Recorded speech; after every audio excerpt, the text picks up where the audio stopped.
রাতের সংবাদে আপনাকে স্বাগতম। প্রথমে জানিয়ে দিচ্ছি সংবাদ শিরোনাম। ইস্যুতে আন্তর্জাতিক মহলের চাপের মধ্যেই অধিকৃত পশ্চিম তীরকে সংযুক্ত করতে ইসরায়েলি পার্লামেন্টে একটি বিলে প্রাথমিক অনুমোদনে খেপেছে বিভিন্ন দেশ। ইসরায়েল এমন পদক্ষেপ নিলে যুক্তরাষ্ট্রের সব ধরনের সমর্থন হারাবে বলে হুঁশিয়ারি দিয়েছেন মার্কিন প্রেসিডেন্ট ডোনাল্ড ট্রাম্প। তেল আবিবের এ ধরনের কর্মকাণ্ডে তীব্র নিন্দা জানিয়েছে হামাস। খাদ্য সংকট চরমে পৌঁছেছে। মানবিক সহায়তা পৌঁছাতে ইসরায়েলি বাধাই উপত্যকায় নতুন করে বিপর্যয় নেমে এসেছে। জাতিসংঘের বিশ্ব খাদ্য কর্মসূচি বলছে, চুক্তি অনুযায়ী গাজায় প্রতিদিন প্রায় ২,০০০ টন ত্রাণ প্রবেশের কথা থাকলেও ঢুকছে মাত্র ৭৫০ টন খাদ্য। অপুষ্টির কারণে শিশুসহ বাসিন্দারা বিভিন্ন শারীরিক সমস্যার ঝুঁকিতে পড়বে বলে মন্তব্য করেছে জাতিসংঘ। রাশিয়ার ভূখণ্ডে টমাহক ক্ষেপণাস্ত্র আঘাত হানলে তার পরিণাম হবে ভয়াবহ। ইউক্রেনকে হুঁশিয়ারি দিয়েছেন রুশ প্রেসিডেন্ট ভ্লাদিমির পুতিন। যুক্তরাষ্ট্রের আর সমালোচনা করে পুতিন বলেন, কিয়েভকে এই ধরনের দীর্ঘপাল্লার অস্ত্র দেয়া মূলত যুদ্ধে উস্কানির চেষ্টা ছাড়া কিছুই নয়। যুদ্ধ বন্ধে নানা তৎপরতার মধ্যেও ইউক্রেনের বিভিন্ন স্থানে রুশ হামলায় ২ সাংবাদিক নিহত হয়েছেন। রাশিয়ার জব্দ $১৬২ মিলিয়ন ইউক্রেনকে ঋণ দেওয়ার পরিকল্পনা করছে ইউরোপীয় ইউনিয়ন। তবে এই অর্থ দিয়ে যুক্তরাষ্ট্র নাকি ইউরোপ থেকে অস্ত্র কেনা হবে তা নিয়ে দেখা দিয়েছে বিপত্তি। এদিকে রুশ সম্পদ নেওয়ার পরিকল্পনা করলে ইউকে কঠোর জবাব দেওয়া হবে বলে হুঁশিয়ারি দিয়েছে রুশ পররাষ্ট্র মন্ত্রণালয়। রাশিয়ার জ্বালানি খাতে নিষেধাজ্ঞা জারি করায় ইউরোপীয় ইউনিয়ন ও যুক্তরাষ্ট্রের প্রতি কৃতজ্ঞতা জানিয়েছেন ইউক্রেনের প্রেসিডেন্ট ভলোদিমির জেলেনস্কি। এবার শুনবেন বিস্তারিত।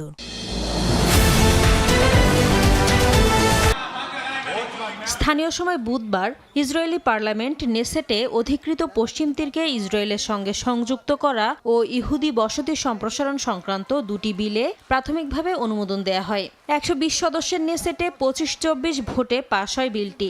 আইন হিসেবে কার্যকর হওয়ার আগে মোট 4 ধাপের ভোটাভুটির প্রথম ধাপ ছিল এটি। নেসেটের এক বিবৃতিতে বলা হয়, পশ্চিম তীরে জুডিয়া ও সামারিয়া অঞ্চলে ইসরায়েল রাষ্ট্রের সার্বভৌমত্ব প্রয়োগ করার জন্য প্রাথমিকভাবে বিলটির অনুমোদন দেয়া হয়েছে, যা পররাষ্ট্র ও প্রতিরক্ষা কমিটিতে আরও আলোচনা করা হবে।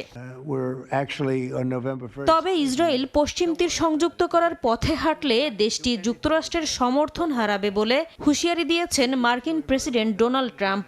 টাইম ম্যাগাজিনে দেয়া এক সাক্ষাৎকারে একথা বলেন তিনি। এ সময় ইসরায়েল এমন কিছু করবে না বলেও আশা প্রকাশ করতে দেখা যায় তাকে। ইসরায়েলের পার্লামেন্টে পশ্চিম তীর সংযুক্তির বিষয়ে প্রতীকী ভোটের সমালোচনা করেছেন মার্কিন ভাইস প্রেসিডেন্ট জেডি ভ্যান্স। এটি ট্রাম্পের প্রশাসনের নীতিবিরোধী বলেও মন্তব্য করেন তিনি। অধিকৃত পশ্চিম তীরে ফিলিস্তিনিদের ভূখণ্ড দখল করা নিয়ে ইসরায়েলকে সতর্ক করেন যুক্তরাষ্ট্রের পররাষ্ট্রমন্ত্রী মার্কো রুবিও। নেসেটে গৃহীত পদক্ষেপ এবং পশ্চিম তীরে ইহুদি বসতি স্থাপনকারীদের নৃশংসতা গাজা শান্তি চুক্তির জন্য হুমকি বলেও মন্তব্য করেন তিনি। এদিকে ইসরায়েলের এ ধরনের পদক্ষেপের তীব্র নিন্দা জানিয়েছে ফিলিস্তিনের স্বাধীনতাকামী সংগঠন হামাস। এমনকি নেসেটে ফিলিস্তিনি ভূমি সংযুক্ত করার চেষ্টা দৃঢ়ভাবে প্রত্যাখ্যান করেছে ফিলিস্তিনের পররাষ্ট্র মন্ত্রণালয়ও। বিবৃতি দিয়েছে সৌদি আরব, মিশর, কাতার, পাকিস্তান, তুরস্ক সহ অন্তত 14টি দেশ। তেল আবিবের পশ্চিম তীর দখলের অপচেষ্টাকে আন্তর্জাতিক আইনের লঙ্ঘন বলেও কড়া সমালোচনা করেছে বিভিন্ন দেশ।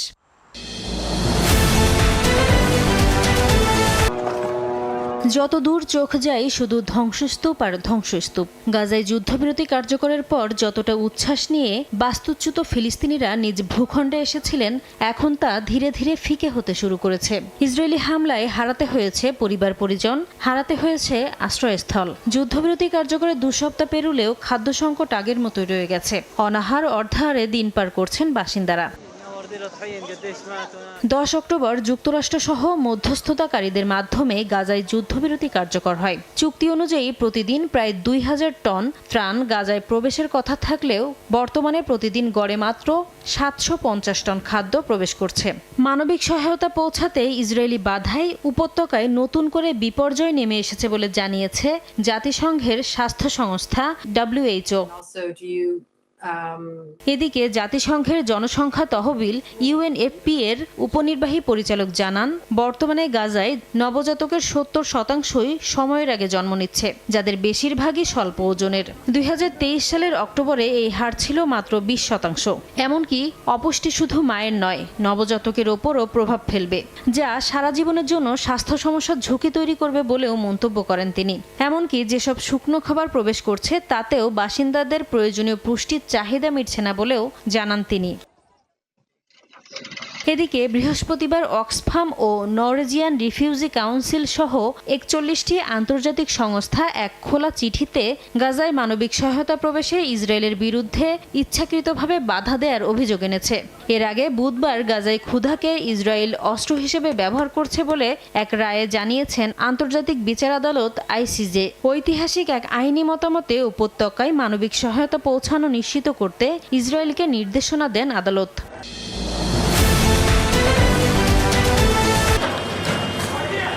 গাজা যুদ্ধের পর এবার ইউক্রেন যুদ্ধ বন্ধে নড়েচড়ে বসেছেন মার্কিন প্রেসিডেন্ট ডোনাল্ড ট্রাম্প। নানা তৎপরতার মধ্যেও কিয়েভে মস্কোর হামলা থেমে নেই। 3.5 বছরের বেশি সময় ধরে চলা যুদ্ধে হামলা পাল্টা হামলায় বাড়ছে প্রাণহানি। তবু বিশ্ব নেতাদের কোনো পদক্ষেপই রাশিয়াকে দমাতে পারছে না।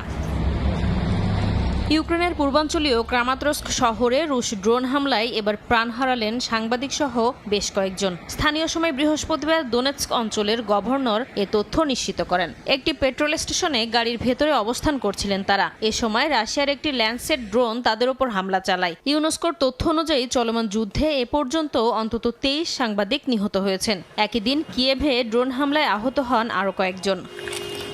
রাশিয়ার চেলিয়াবিনস্কের কাছে একটি সামরিক কারখানায় ভয়াবহ বিস্ফোরণে বেশ কয়েকজন নিহত হয়েছেন। কোপেস্ক শহরের ওই প্ল্যান্টে অগ্নিকাণ্ড ড্রোন হামলার সঙ্গে যুক্ত নয় বলে প্রাথমিকভাবে ধারণা করা হচ্ছে। তবে রাশিয়ার রিয়াজান তেল শোধনাগারে ড্রোন হামলার দাবি জানিয়েছে ইউক্রেন।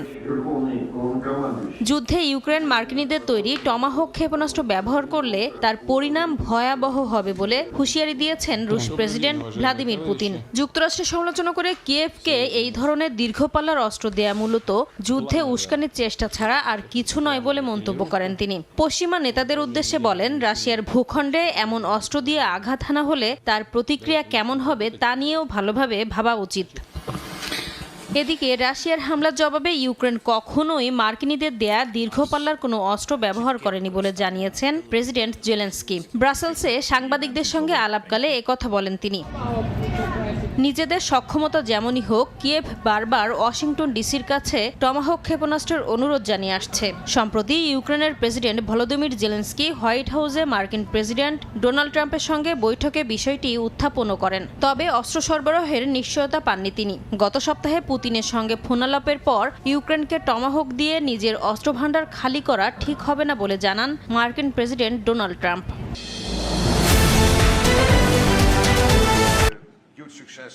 কিছুদিন আগে বুদাপেস্টের বহুল আলোচিত ট্রাম্প পুতিন বৈঠক স্থগিত ঘোষণার পরেই রাশিয়ার দুটি বৃহৎ তেল কোম্পানির উপর নতুন নিষেধাজ্ঞা আরোপ করে যুক্তরাষ্ট্র। পাশাপাশি ইউরোপীয় ইউনিয়নও রুশ প্রাকৃতিক গ্যাসের উপর 19তম নিষেধাজ্ঞা প্যাকেজ আরোপ করে। ব্রাসেলসে ইউরোপের নেতারা ইউক্রেনের অর্থায়নে 140 বিলিয়ন ইউরো ঋণ পরিকল্পনাও চূড়ান্ত করছেন, যার অর্থ আসবে রাশিয়ার জব্দ করা সম্পদ থেকে। তবে ইউর গুরুত্বপূর্ণ 3 দেশ ফ্রান্স, জার্মানি ও ইতালি চায় এই অর্থ দিয়ে যেন ইউরোপের দেশ থেকেই অস্ত্র কেনা হয়, অর্থাৎ এই অর্থ যেন যুক্তরাষ্ট্রের হাতে না যায়। তবে নেদারল্যান্ডস, নর্ডিক ও বাল্টিক দেশগুলোর মতে ইউক্রেনের যুদ্ধক্ষেত্রে অগ্রগতির জন্য যদি মার্কিন অস্ত্র কেনা প্রয়োজন হয় তবে তাই করা উচিত। এ নিয়ে রোববারের বৈঠকে তীব্র মতবিরোধ দেখা দিতে পারে বলে শঙ্কা জানিয়েছে পশ্চিমা গণমাধ্যমগুলো। রাশিয়ার পররাষ্ট্র মন্ত্রণালয় যুক্তরাষ্ট্র ও পশ্চিমাদের এই পদক্ষেপকে অবৈধ হিসেবে আখ্যা দিয়েছে। মুখপাত্র মারিয়া জাখারোভা হুঁশিয়ারি দিয়ে বলেন, রুশ সম্পদ জব্দ করার চেষ্টা করলে ভয়াবহ পরিণতি ভোগ করতে হবে ইউরোপীয় ইউনিয়নের দেশগুলোকে। এই নিষেধাজ্ঞায় ক্ষুব্ধ প্রতিক্রিয়া জানিয়েছে চীন। বেইজিং বলছে, রাশিয়া ইউক্রেন সংকটের সমাধানে চাপ নয়, সংলাপই একমাত্র কার্যকর উপায়। এদিকে ইউক্রেনের প্রেসিডেন্ট ভলোদিমির জেলেনস্কি ব্রাসেলসে ইউরোপীয় কাউন্সিলের বৈঠকে রাশিয়ার উপর নতুন নিষেধাজ্ঞার প্রশংসা করেছেন। জেলেনস্কি জানান, রাশিয়ার উপর চাপ বাড়াতে ইইউ ও যুক্তরাষ্ট্রের এই পদক্ষেপ অত্যন্ত তাৎপর্যপূর্ণ।